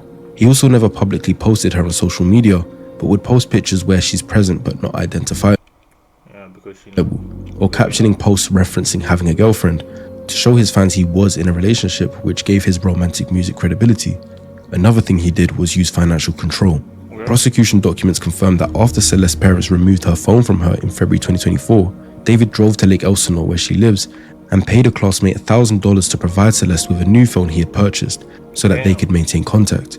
This was done after law enforcement had directly informed him that she was a 13-year-old runaway. Despite her parents and law enforcement trying to stop David from connecting with her, he chose to go around them anyway. Damn. You should listen to your parents, man. Listen to your parents, man. Stay in school. I almost said the craziest line. I almost said that little dog line. He'll still be up. She'll still be alive if you didn't get him out. That's just not okay, bro. My mind is just running off. Oh no, bro. TikTok ruined my brain though, because your mind is like running on like this program, like where you just make jokes, bro. You're in a serious situation. He then isolated her from her family and support system. What the fuck was this girl doing? There's debate on whether Celeste had the best home life in the first place, but David definitely capitalized on that and took advantage of her vulnerability. Throughout 2024, the prosecution documents confirmed that Celeste spent significant time at David. This is the reason why parents are like so hardcore on girls, bro. Or me, you feel me? They be so hardcore on girls. And I used to describe girls like there's something valuable, like a Ferrari or Lamborghini, not describing them as cars, but it's like there's something you can't see a Lamborghini just anywhere. It's gonna be somewhere posh because it has value, you know what I mean? And if you just leave it somewhere, it's obviously gonna be vandalized. That's why, you feel me? So, hey. I gotta feel sorry for girls though too. I won't wish anyone to be born as a girl. I'm glad I'm a man. Bro, the things that they go through is no joke, bro. I actually feel for them and feel with them. No care wherever they go through, man. Their targets, like, bro, just I can't imagine, bro. Really, I pray for them. Hollywood Hills residents accompanied him to Las Vegas, London, and Texas, and was repeatedly reported missing by her family. This pattern of running away is consistent with successful grooming. The victim's primary attachment has been displaced towards the perpetrator. David had become the new safe place in her eyes, which is really. What you're doing in this situation, if your kid is like running away and shit, and they are getting back, you're changing that nigga.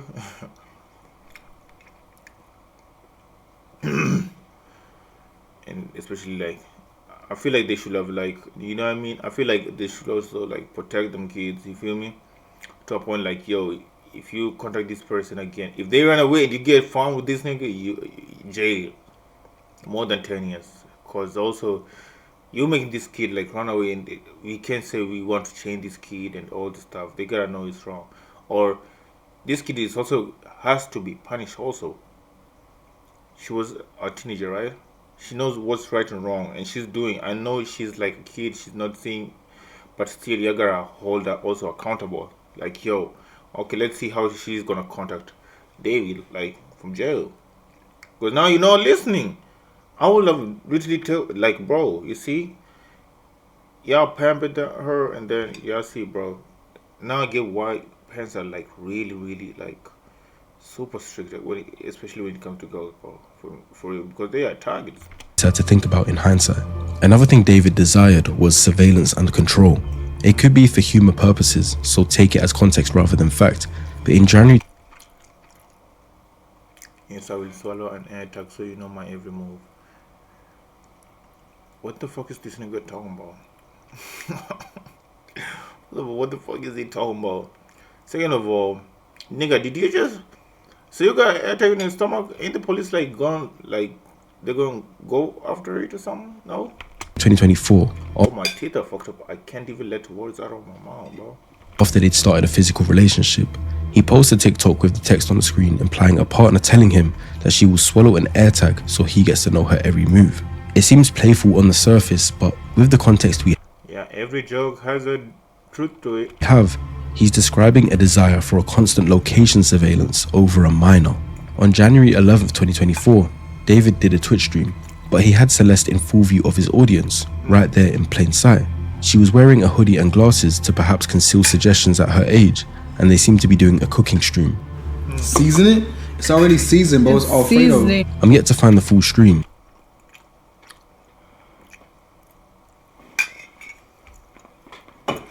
Oh, hell no. but something Sophia, he's watching from below. Pray for his career. gets said beforehand, and the comments start saying things like, "Pray for his career, chat. You're done for, bro. Nah, you going on the Epstein list. Whoa. There's no escaping this, bro. Caught you in 4K." All messages that allude to the chat realizing that David is allegedly. David reads these comments out aloud and questions Celeste. "Are we done?" To which Celeste says, "We need to delete this." Pray for his career, chat. Are we done? Are we? We need to delete this. Are we? Maz, can we delete all VODs? And then as soon as the stream ends, delete the stream too? Can we delete? Can we delete anything? You done for, bro? Y'all are not done? Now you gonna Epstein? Yo! Wait! You see the instant panic in David because he's tried to keep this relationship a secret, Nigga got caught. and this was the closest he'd gotten to being exposed. The chat continues with David and Celeste Island trip and David Epstein flight list. But something else gets said, and David puts his hand firmly on Celeste's shoulder and says, "I media trained you." To which she replies, "No, you didn't." Media I trained. personally don't. Yo, I media trained you. No, you didn't. He says that's controversial, and she questions him with something that almost exposed his secret to the world. That's controversial. It's controversial of kids.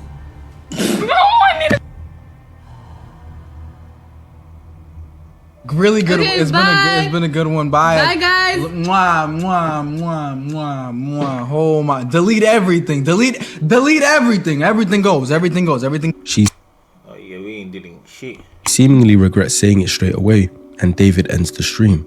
Of course, I have to preface that streaming clips get taken out of context all the time. What we don't know is what was actually said beforehand, and the chat could have been referencing something completely different. Hell no, that's 4K. And them niggas already knew. But what we do know is that David was making attempts to media train Celeste, in his own words. Oh shit. Damn. Due to him understanding what he was doing was wrong, this is an attempt at power control, because by giving her instructions on how to act, she's molded to become more obedient. These disciples. Yo, them niggas are moving different, bro. It's crazy that this Twitch stream is almost a mirror of what the prosecution are alleging David did to Celeste over a year later. When he was on the verge of getting exposed, he tells his mods to delete everything, to physically discard of the evidence so that no one can find out the truth. He did what he needed to maintain control over the narrative, and panics when there's a risk of the mask slipping. Prosecution document. Nigga, whoa. The Celeste guy. Bro, some have you ever met some people who just look like other people? And they remind you, this girl Celeste reminds me of In one control girl I over was the telling narrative. you. Especially this look. Not completely exactly, but this angle. Nigga, I got scared. What the fuck? And panics when there's a risk of the mask slipping. Prosecution documents state that Celeste and David broke up in November 2024, though text messages confirm a continued sexual contact through to at least March 2025. The documented text exchanges describe Celeste growing distress at the nature of their relationship. She messaged, according to prosecution filings, "All we do is have sex and just hang out, man. I want more than that for myself." If you Just hang on, man. I want more than that for myself. notice, the prosecution frames this as evidence of David's manipulation. This is because of the context that is supposedly surrounding this message. The prosecution's argument is that David had deliberately led her to believe that they had some sort of future together, that she was his girlfriend, his partner, someone he was building something with, specifically in order to maintain physical access to her and her silence. She was emotionally invested in a future I don't think he actually planned to give her. Now, before we proceed, I have to reiterate, because I know how soft the YouTube guidelines are when it comes to active cases and demonetization, but David is only alleged to have murdered Celeste Rivas Hernandez and has pleaded not guilty. So take what I say next as opinion, as rumors, as Hang that nigga now. That nigga guilty. I got the rope right here. It's Uncle Ruckus. Bro, but yeah, allegedly though, like, you feel me? Allegedly, like, I don't know also the whole story, but you feel me? Like, whatever's being presented right now, it's not looking good, bruv. theory, but not fact, because his behavior over 2025, if not guilty of the murder, just looks like normal behavior. But that's also the problem if he is guilty, because only a psychopath could do what's been done to Celeste and go about life as normal. On the night of April 22nd, 2025, prosecution documents describe a lengthy argument conducted over text messages. Celeste had become aware of David's relationships with other women. Although they supposedly weren't in a relationship anymore, this triggered Celeste, and she threatened to expose their relationship publicly and destroy his music career. Oof. Mistake. Why would you think this is a good idea? Listen, this is what I learned, and I'm not a dummy. Every time you encounter a person with power, with money, oh, yo, don't mess up with their bread, don't mess up with their reputation. Just leave. If you don't know you can't fight this nigga, leave. Don't, whatever you got on them, just let it go, bro. If you're ready to go, it's okay, expose them. If you're ready to leave this earth and become an angel, cool. But any person with money, they don't have to be big. You know what I mean? And you can tell your daughters too. Like, you feel me? Because your daughters are gonna be around these people with yachts and rappers. Hey, tell them, yo, listen to me. Feel me? If you encounter these people, don't let your emotions lead you to do something stupid. Leave them alone. Oh, you saw this. Oh, I know this. Oh, do not. Just leave your way. I'm not gonna talk about nothing. We gone. If that nigga dies in the future, okay, you can expose him. If you know you got protection, like you got bread also, your family's like well connected shit, then you can go ahead and talk. But don't be see. I've been in that situation before also, and immediately I knew, yo, you can't go around saying, oh, this person blah blah blah blah. I already knew this person had money. I was like, oh, miss me with that bullshit. Oh, I was like, you know, nothing happened. Also me, allegedly. Whatever I'm saying, it's all cap. Let me be like Lil Doug. Everything I say in this song is all cap, man. You feel me? So y'all gotta be careful. This is the real world, bro. Unfortunately, she was a kid. She didn't know. And I don't know why girls do this. Every time they're like emotionally invested and you are breaking up with them, blah, blah, blah, they're gonna take your kids. You know what I mean? They're gonna make sure they use anything to destroy you. I'm not justifying the situation here, but now it's wrong that he's messing with other people. See, so she knows what she's doing. So on my part, they also gotta be held accountable for, you know what I mean, entertaining this, so that they know it's wrong. She could have been alive, and also, it's not safe for y'all ladies using this, that, blah blah blah. It's not safe, as you can see, bro. Don't do that. And as a man also, not regarding to this case, as bad as it sounds, oh fuck, the time is running. I know it's sad, like, you know what I mean, being in a relationship with somebody, and it's like, if something goes south, you have to protect yourself from, oh, he beat me allegations even though you never put your hands on them, and all this other accusation. Oh, I actually saw a video today where the father, like, he separated from the wife, and he went to see their kids, and the kid was like, I made so and so, come inside and show me. I think maybe the wife must have seen the ex-husband like on the ring camera. It's like, yo, get out of my house, I'm calling the cops. The cops were called, and she lied. She basically said she was beating the children, and you know, the wife can actually go to the kid and say your dad did so and so, which is sad. So you gotta be careful also, some man. If things go south, make sure you know you can prove your innocence. Because the guy said he wrote also a note down like, yo, if my wife does this and this in the future, he is waiting to catch me. Here's my evidence that I didn't know. You can imagine trying to protect yourself from the people who should be loving you and protect you. Like you expect love from me. You know what I mean? So it's a crazy world. Actually, for me to even think that when I get my future wife, mother of my kids, like one day she's gonna turn on me. It's a sad. I don't know why ladies don't hold these women accountable. They overlook it and shit.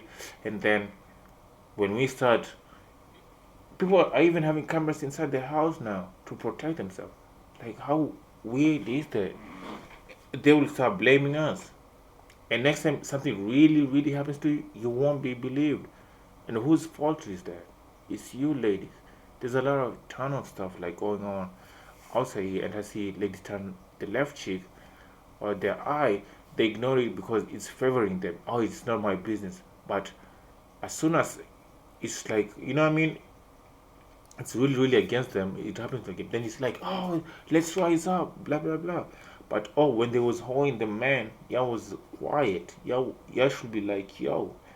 When they are like, you know what I mean? Using men for money, divorces and all, y'all should be, you know what I mean? Like, yo, I want to be married too. Maybe I want to be a housewife. Maybe my friend wants to be a housewife. Maybe my kid, but now he's not going to get that privilege because you are using this man for his money. You are ruining it for us. We are looking bad because of you. We are not like this. Y'all should be setting a budget instead. Y'all are entertaining that motherfucker. You feel me? That's crazy. I've been seeing also a lot. Like, I get online, I see girls say, oh yeah, I'm on Tinder because I just wanted attention. And you think I'm gonna go into Tinder and then, like, you know what I mean? It's not about knowing that you're using a person for attention. No. Like, also, I got on the internet and I saw this thing. Like, this lady was like, guys will approach me. I would like him, but I would just ignore him.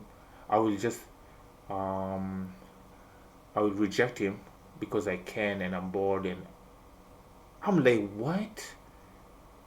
Just for the love of the game is crazy. So right now, when I don't even approach girls no more, like I cancel that out because it's not very feeling like. His debut studio album, Withered, was scheduled for release April 25th, 2025, so 3 days later. On top of that, he had a multi-million-dollar career, active endorsements, and a world tour booked. The prosecution alleges that at approximately 8:40 p.m. on April 23rd, 2025, David ordered an Uber to transport Celeste from her Lake Elsinore home to his Hollywood Hills residence. She arrived at approximately just after 10 p.m. The prosecution alleges that shortly after her arrival, David stabbed her multiple times and stood by while she bled out, making no attempt to call emergency services. At approximately 11:30 p.m., he drove north on the 101 freeway to Santa Barbara County, texting and calling Celeste's phone as he drove, a pattern the prosecution characterizes as a deliberate attempt at a cover story. He returned home early on April 24th, went to a radio interview for the album, and attended the album release party later that evening. Damn, that's crazy. The prosecution then documents evidence of David's poor attempt at concealing the crime and dismembering her body, which he then left in the front trunk of his Tesla. Burke placed her body in the inflatable pool he'd ordered to prevent her blood from spilling onto his garage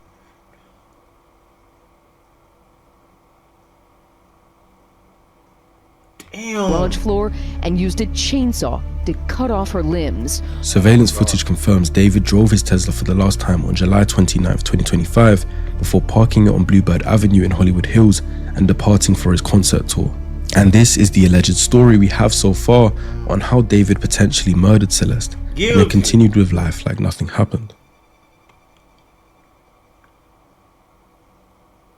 The following analysis I'll give is based on if the evidence presented by the prosecution is factual and proven, and is just my opinion. But the first thing that I believe to be true is that David demonstrates a dark triad personality. The dark triad is a mix of three personality constructs: narcissism, Machiavellianism, and psychopathy, identified in psychological literature as co-occurring and collectively associated with manipulative, exploitative, and callous interpersonal behavior, and I believe all three appear relevant to David's documented behavioral profile. Narcissistic personality disorder, or NPD, is characterized by grandiosity, a persistent need for admiration, entitlement, and a lack of genuine empathy. Subclinical narcissistic traits, which don't meet the full diagnostic threshold but are clinically meaningful, are observable in David's behavior across a need for constant admiration, a willingness to use others, obsession with the image, a drive to be in charge, a sense of multiple domains, the construction of an elaborate multi-persona identity architecture, the use of a child as a participant in his artistic and fantasy world, the apparent expectation that normal rules, including the laws, didn't apply to him, and the documented use of financial resources to purchase compliance from multiple parties, like Celeste. Yeah, I think this nigga might be overreacting. I feel like he just wanted to contact her here, simple, not that deep. Like he said, Ray's right, they just met through Discord, and you know what I mean? I think as you know, girls also gotta be careful. You know what I mean? Girls be, you know what I mean? They think, oh, we can say that she was there from the start, but y'all gotta be smart, bro. From rappers, bro, y'all gotta be smart. Really, y'all be thinking y'all gonna marry these rappers, be the next Beyonce and shit. Like, come on, bro. Come on, man. Come on, y'all should be expecting this. They're moving on, and with all this access, like, come on, bro. Classmates and Why don't y'all not see that, bro? potentially others, rather than just accepting social or legal constraints. He continued pursuit of Celeste after direct law enforcement contact, despite being explicitly told that she was a 13-year-old runaway, which just demonstrates how important he thought Said I want it. What did that? he was. Look at this Narcissistic individuals frequently exhibit a belief that ordinary legal and social constraints are obstacles that apply to others, but not them. You're one. I don't know about that. Machiavellian Bro, low-key, Instagram is pissing me off. Bro, they're introducing ads everywhere. In stories, it's like, bro, you can't function nowhere without ads right now. It's like, I get it, y'all gotta make money, but it's just too much. When it becomes annoying, I don't even want these ads. So, y'all niggas who are paying these niggas, y'all wasting your money because we don't want these ads. Because they're just annoying. Y'all should be having strategic ads. I love how ads was like, during the earlier times, they used to be placed after a certain duration. You know what I mean? After you're watching a show, maybe it takes an hour. After 15 minutes or like half an hour, an ad comes. You know what I mean? Like, be strategic. Not every fucking two. Damn. refers to a It's like you can't even skip that. strategic, manipulative orientation towards interpersonal relationships. In simpler terms, using others as instruments towards personal goals, maintaining multiple social presentations simultaneously, and planning several steps ahead in your devious plans. David's documented behavior across the 2020 Sounds like he read 48 Laws of Power. 2022 to 2025 period is consistent with this profile. The staged disclosure of his relationship that was sufficient to lend his music credibility, but not enough to expose it, the financial management of witnesses, the claimed media training of a minor to manage his public perception, and the fake name he used on the Amazon purchases when trying to cover his murder trail. Psychopathy is characterized by reduced fear response, diminished empathy, shallow affect, and the capacity to engage in harmful behavior without the guilt and anxiety that normally regulates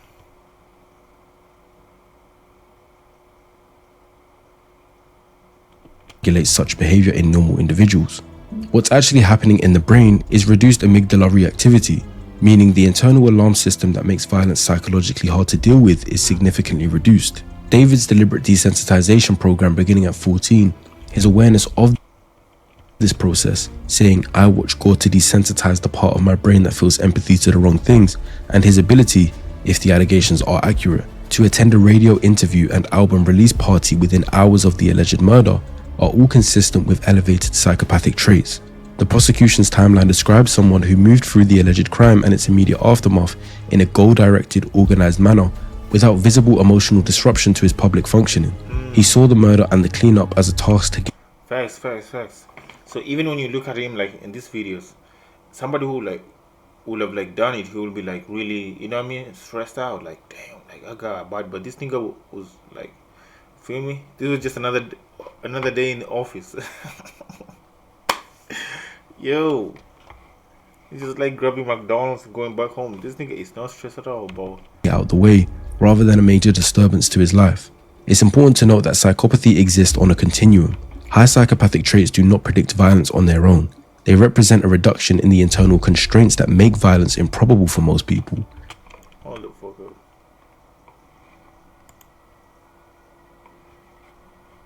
Okay, I just had to make sure like my shit is streaming. Feel me? Alright. You can definitely have psychopathic traits and go through life without killing anyone. But if you had to, or if you believed you had to, it wouldn't be hard for you to mentally process.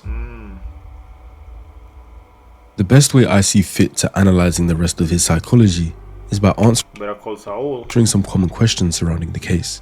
The first is, was David born with psychopathic traits, or did the environment shape him like this? The evidence doesn't support a simple nature or nurture answer, and the research literature on psychopathy doesn't even need one. Studies on antisocial personality disorder, which is the more official diagnosis with traits similar to psychopathy, have found that genetic predisposition is a real factor, but it's not determined.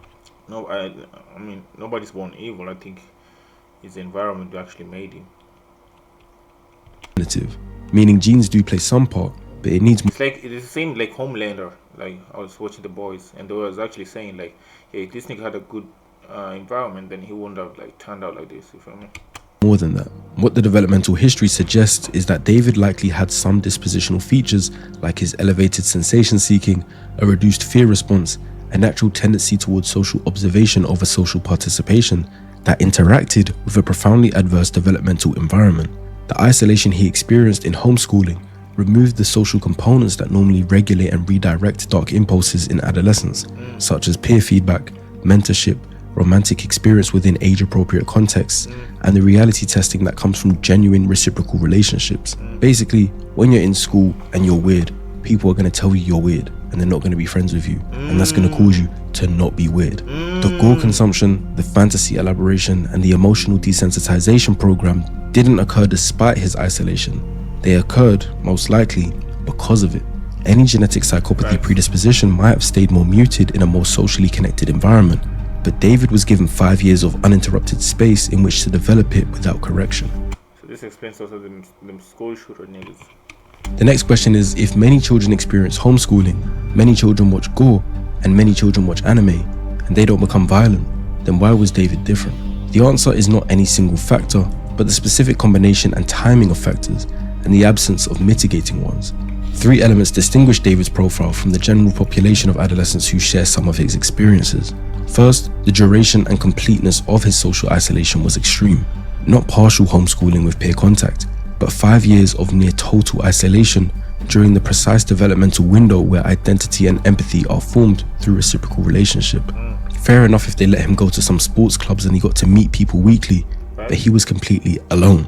Second, his response to that isolation was not passive, but active, as he built an increasingly elaborate internal fantasy world in which violent romantic narratives were central, and he deliberately used that period to pursue desensitization by watching gore videos. Third, and perhaps most critically, nothing corrected the trajectory. There were no peer relationships to provide reality feedback. There were no teachers or mentors who intervened. When his dark material reached the public, it was celebrated. When law enforcement contacted him directly about a 13-year-old runaway, he found a way around their intervention. The system of natural corrections that normally checks and redirects deviant development failed at every point. Another question is, with his fantasies and music content, did David always have a lust for murder, or did circumstance just cause him to kill in that moment? Circumstances. Neither character. But yeah, his videos is like, nigga, damn. Like, what's wrong with these niggas, bro? Like, bro, even if I was to be a rapper, I would be like, bitches, like, fast cars and... But I'm like, I'll be looking at some of these videos, it's like, nigga, damn, what the fuck is going on? I remember even bumping to Juice WRLD one time, I was like, nigga, damn. What the... Bro is acting like he came from the Great Depression or, like, from war or something. I'm like, yo. Characterization is fully accurate. Despite how wild our minds like to run with conspiracy, evidence doesn't support a long-term conscious plan to murder Celeste. There's no indication he groomed her with killing in mind from the outset. What the evidence does support is a sustained internal world in which What the fuck? Yeah, so y'all was watching this video and y'all ain't saying shit? Y'all was watching this video. No, I'm calling y'all niggas out. Y'all was watching this video. Like a nigga just chilling with this girl and then he cuts her hand out of nowhere. And y'all didn't find that suspicious? I'm holding y'all also accountable. Y'all didn't find that suspicious? That's crazy. It was your mans. You grew up with them. Yeah, in the comment should be like, yo, what the fuck? romantic relationships and fatal violence were thematically intertwined, in which he had deliberately engineered his own emotional desensitization to that violence, and in which he had repeatedly rehearsed through his music And this is another video too. videos, through lyrics, fantasy, and alter ego construction, the psychological experience of killing a partner. I feel like also I'm seeing a pattern.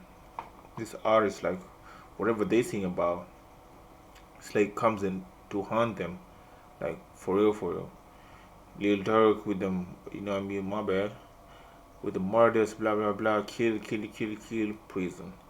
Him, blah, kill, prison. Just what, oh, die. No offense though, and you know what I mean, I'm not trying to bring them down. I'm just like stating an opinion which might be wrong or something, but I'm just saying, bro. I think maybe they should start like, you know what I mean, start seeing about something else. I get it, like that's how they feed their families and shit, but it's like, damn, nigga, you feel me? Partner and feeling nothing. Whether or not he consciously intended to kill Celeste, he had spent years building the psychological infrastructure that made it executable. The prosecution's alleged motive that he was silencing a threat to his career is entirely plausible as a proximate trigger, but the proximate trigger ignited something that had been laid down over a long period of time. Facts. A person without that That's what I psychological was saying. Like, you know what I mean? Maybe he thought like that wasn't nothing, but when that time came, he did it. infrastructure, confronted with the same threat, would not have had the same response. They might have offered to talk about things, maybe to pay her off, or something, but not murder. A very common question is, why did he leave the body in his Tesla and then just go on tour? Was it narcissistic overconfidence or something else? There's the theory that he wanted the body to be found so that everyone could appreciate the art of his crime. What the fuck? That can be right. That can be right. Maybe he didn't want to dispose the body, just running around. These niggas are moving like YNW Melly, just driving around with the body, like, bro. This nigga would have just put this shit in the tank and just like throw it away and see, I don't know, bury it somewhere. But instead, this nigga drove it in a Tesla and just parked it, like, bro. And whilst psychologically intriguing, it doesn't hold up well against the broader evidence. The prosecution documents a person who used a false name to purchase disposable equipment, drove to Santa Barbara County to destroy evidence the night of the alleged murder, made deliberate false statements to law enforcement, and continued attempting to incinerate evidence months later, as he bought a burn cage in July that he didn't end up using. A barn cage. Oh yeah, he's cooked. He's cooked. He's double cooked. Oof. I mean, he would have sent his homeboy to get it, but this nigga was like just, cause I heard his homeboy like, I don't know. I'm not even defending this nigga. I feel like I'm being a fucking, you know what I mean? But I'm saying this is a dumb nigga. Why, like, bro? This is not the behavior of someone wanting the body to be discovered. It's the behavior of someone who believed he was managing the situation competently. The most clinically consistent explanation is indeed narcissistic overconfidence, a well-documented feature of individuals who combine high narcissistic and psychopathic traits. The belief isn't simply I am above the law in an abstract sense. It's the belief that the individual's intelligence, status, and resources are sufficient to manage any problem. Leaving the car on the street rather than disposing of it properly is a catastrophic risk assessment failure, but it's consistent with the same cognitive pattern that led him to go to Like, this nigga could have left the body like on a basement in his house where nobody can get in. This nigga just, that statement actually is starting to make me feel like that might be true, that he was like, you know what I mean, want to be caught. Because why would you be that dumb to drive a body, leave it, and go on tour? Like, bro, that doesn't make any sense. I don't think he's that dumb enough. Like, let me leave this body when I come. Or maybe he, you know what, maybe I'm starting to feel like maybe he thought but that's his car. I was trying to justify, like, yo, maybe somebody's will find the car, say it belongs to another person, but it's registered to his name. It's his car. I don't know what kind of process it was, but... To his radio interview the morning after the alleged murder, the operational logic appears to have been, the car is not at my address, it's a few hundred feet away, I'm about to leave on tour, and this is manageable. He definitely thought that Celeste running away all the time was going to play to his advantage, as no one would be looking for her. But when it comes to dead bodies decomposing, you don't look for that smell. The smell finds you. The question most fascinating to me, especially when watching through all of his TikTok videos following the proposed date of the alleged murder, is what allowed him to continue functioning normally after the fact. Several interacting psychological mechanisms are relevant here. The first is the reduced guilt and anxiety response associated with elevated psychopathic traits. He already killed his emotions. The internal system that makes violent acts psychologically disabling for most people was, in David's case, already significantly reduced through years of deliberate desensitization. The second is compartmentalization, a defense mechanism in which an individual maintains separate psychological areas that don't interact, allowing normal social functioning to continue in one area while extreme events are contained in another. The third is the role of his persona architecture. David had spent years living between constructed identities, none of which were his actual self. Switching to David the artist for a radio interview was not a performance grafted onto a traumatized person. It was, by that point, his default public mode of existence. He was the psychopathic and cold version of himself that night, and switched his persona to David the artist by the following morning. Finally, if the prosecution's characterization of the alleged murder as an act to silence Celeste is accurate, then there was no emotional conflict to suppress. The act achieved its objective. The threat was eliminated. For someone with the psychological profile described in this video, David saw this more as complete and... Yeah, I'm starting to look at them anime niggas a little bit different. Even though I watch anime, like I feel, I don't know, bro. Once you start staying dressed like this, I don't know. ...a task rather than being horrified at what he'd done. So it wasn't... Yo, he's literally... Look David saw this more as complete in a task rather than being... It's like I enjoy that shit. And you're not doing nothing. Bro, situational awareness. ...horrified at what he'd done. So it wasn't that deep to him. And that's why there were no signs, at least publicly, of breakdown or panic. Now the final two are significantly important to many of you watching. Firstly, was David an actual pedo that would have pursued other underage girls, or was Celeste's age just incidental to timing? The evidence doesn't actually support Break it down to us, huh? primary pedophilic orientation as the dominant motivation, as I addressed earlier. However, the pattern of seeking a relationship with someone significantly younger, from an unstable home, and therefore highly susceptible to the power dynamic he preferred, is unlikely to be entirely incidental. The specific age of Celeste, 11 at first contact, 13 at the alleged start of the physical relationship, may reflect opportunity and controllability rather than exclusive attraction to that age group. Whether he would have sought out other minors depends significantly on whether the control and power dynamic, rather than the age itself, was the primary draw. The evidence leans towards him just preferring the control aspect, which suggests that his targets might have included adult women in vulnerable circumstances just as much as minors specifically. In simple terms, I don't believe he cares if it's an adult or a minor, just so as long as he can control them. And the final question, if not caught for this alleged murder, would David have killed again? On the available evidence, a second murder was not inevitable, but the risk profile wasn't low. The alleged murder, if accurately characterized by the prosecution, was carried out to eliminate a specific threat to a specific goal, which was protecting his career. This is different from the profile of a serial killer driven by compulsion or escalating fantasy fulfillment, like Ted Bundy, Jeffrey Dahmer, and the BTK killer.